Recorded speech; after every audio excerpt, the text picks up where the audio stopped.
28 ফেব্রুয়ারি রাত 11টা। বারবার পরিচয় দেওয়ার পরেও পতেঙ্গা সমুদ্র সৈকতের চরপাড়া ঘাট এলাকায় এভাবেই ডিউটিরত পুলিশ সদস্যকে হেনস্থা করতে দেখা যাচ্ছে বেশ কয়েকজন যুবককে। মূলত মাদক সেবনে বাধা দেওয়ার ফলে মব সৃষ্টি করে শারীরিকভাবে হেনস্থার পাশাপাশি ছিনিয়ে নেওয়া হয় সেই পুলিশ কর্মকর্তার মোবাইল ফোন, মানিব্যাগ ও ওয়্যারলেস সেট। গেল 14 জানুয়ারি রাতের ঘটনা। চট্টগ্রাম নগরের চাঁদগাঁও থানার মোহরা এলাকায় চেকপোস্ট বসায় পুলিশ।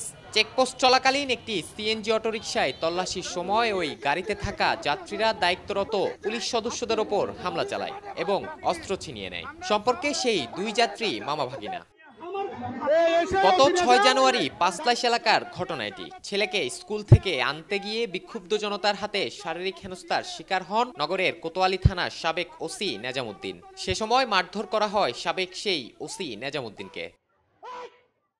গেল 25 ফেব্রুয়ারি নগরের ডবলমুরিং থানাধীন বারিক বিল্ডিং এলাকায় ছিনতাইকারীদের আস্তানায় অভিযানে গিয়ে ছুরিকাঘাতের শিকার হয়েছেন পুলিশের 2 জন এসআই।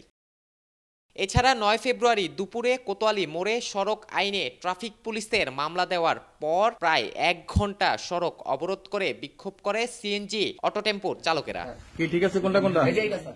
পুলিশের উপর এমন হামলার কিছু সময় পরেই আইনের আওতায় আনা হয়েছে হামলাকারীদের। তথ্য উপাত্ত বিশ্লেষণ করে দেখা যায় অধিকাংশ হামলাকারী মাদক, চুরি, ছিনতাই সহ বিভিন্ন অপকর্মের সাথে জড়িত। জনগণের নিরাপত্তা দেওয়া বাহিনীর উপর এমন হামলায় শঙ্কিত সাধারণ জনগণ। সরকার ক্ষমতায় নাই তো, কথা বুঝেন না? সরকার ক্ষমতায় আসলে তখন সবকিছু আশা করে নিয়ন্ত্রণে চলে আসবে। দেশের মানুষকে সচেতন হতে হবে। ওরা তো আমাদের কোনো খারাপ করতেছে না, ওরা তো অবশ্যই তাদের যথাযথ দায়িত্ব পালনের চেষ্টা করতেছে। আমরা কেন তাদের উপর আক্রমণ করব? দেশে বর্তমান যে অবস্থা, এই অবস্থা সেনাবাহিনী স্ট্রং হইতে হবে। সেনাবাহিনীকে এখন মাথা নামায় দিয়া সব দমন করতে হবে, এছাড়া সম্ভব না। 5 আগস্ট ক্ষমতার পট পরিবর্তনের পর পুলিশের উপর হামলার ঘটনা বেড়েই চলেছে। এমন ঘটনার প্রতিকার পেতে আইনের প্রতি শ্রদ্ধাশীল হওয়ার পাশাপাশি আইন প্রয়োগের সুযোগ করে দেওয়ার পরামর্শ ঊর্ধ্বতন এই পুলিশ কর্মকর্তার।